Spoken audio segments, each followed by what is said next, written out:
हाँ जी, नेक्स्ट है बेटा एंड्रयू हेकर।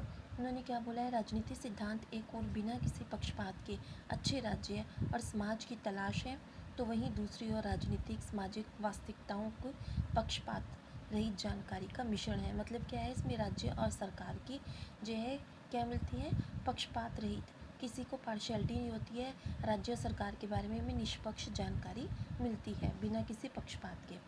उपयुक्त परिभाषाओं के अध्ययन से पता चलता है कि राजनीति सिद्धांत देश की राजनीति को समझने में सहायक है। मतलब अगर हम राजनीति सिद्धांत का अध्ययन कर लेंगे तो हमें देश की राजनीति के बारे में पता चलेगा कि राजनीति कैसे लड़ी जाती है, चुनाव में कैसे खड़े होते हैं और क्या उम्र होती है, क्या सब कुछ जो है राजनीति को समझने में मदद करता है। राजनीति सिद्धांत की विशेषताएं मतलब फीचर्स, ठीक है। फर्स्ट है अनुभाविक अध्ययन। राजनीति सिद्धांत के अंतर्गत मानव व्यवहार, जनमत निर्माण की विधियां, आंकड़े इकट्ठा करना, जनगणना के आधार पर राजनीति को समझा जाता है। मतलब कि राजनीति विज्ञान में क्या आता है, मानव का व्यवहार कैसा है और जनमत निर्माण कैसे करते हैं, आंकड़े इकट्ठे करने हैं, ठीक है। और जनगणना, पूरी जो जनसंख्या है उसको जनगणना की जाती है, ठीक है। उसके बाद ही राजनीति को समझा जाता है। नेक्स्ट है विश्लेषणात्मक अध्ययन।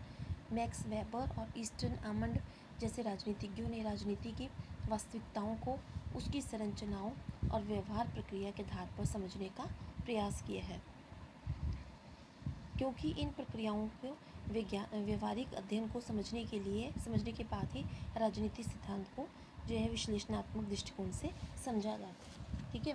नेक्स्ट है, हाँ जी, थर्ड है हमारी समस्याओं को हल करने का प्रयास, ठीक है। वर्तमान समय में विभिन्न प्रकार की समस्याएं आपको पता ही हैं, जैसे गरीबी, बेरोजगारी, आतंकवाद, पर्यावरण की समस्या, युद्ध, विश्व शांति को बनाए रखने, ये सारी समस्याएं जो हैं ये आजकल फ्यूचर में चल रही हैं, ठीक है। इन सबको हम कैसे सॉर्ट आउट कर सकते हैं, जब हम पॉलिटिक्स के बारे में जानेंगे, ठीक है। राजनीति सिद्धांत इन समस्याओं को हल करने के विभिन्न उपाय सुझाता है। नेक्स्ट, मूल्य विहीन अध्ययन। राजनीति विद्वानों ने राज्य के मूल्य विहीन अध्ययन पर बल दिया। अभिप्राय क्या है कि राजनीति सिद्धांत बिना किसी भेदभाव और पक्षपात के राज्य का अध्ययन करता है। और मूल्य विहीन का अर्थ क्या है, मूल्यों से तटस्थ रहना, मतलब क्या होना चाहिए, इसकी अपेक्षा क्या है, इस पर बल देता है, ठीक है। अभी प्रेजेंट में क्या चल रहा है, राजनीति विद्वानों को चाहिए कि आंकड़ों, तथ्यों के आधार पर वर्गीकरण, विश्लेषण करे, इससे ज़्यादा कुछ नहीं।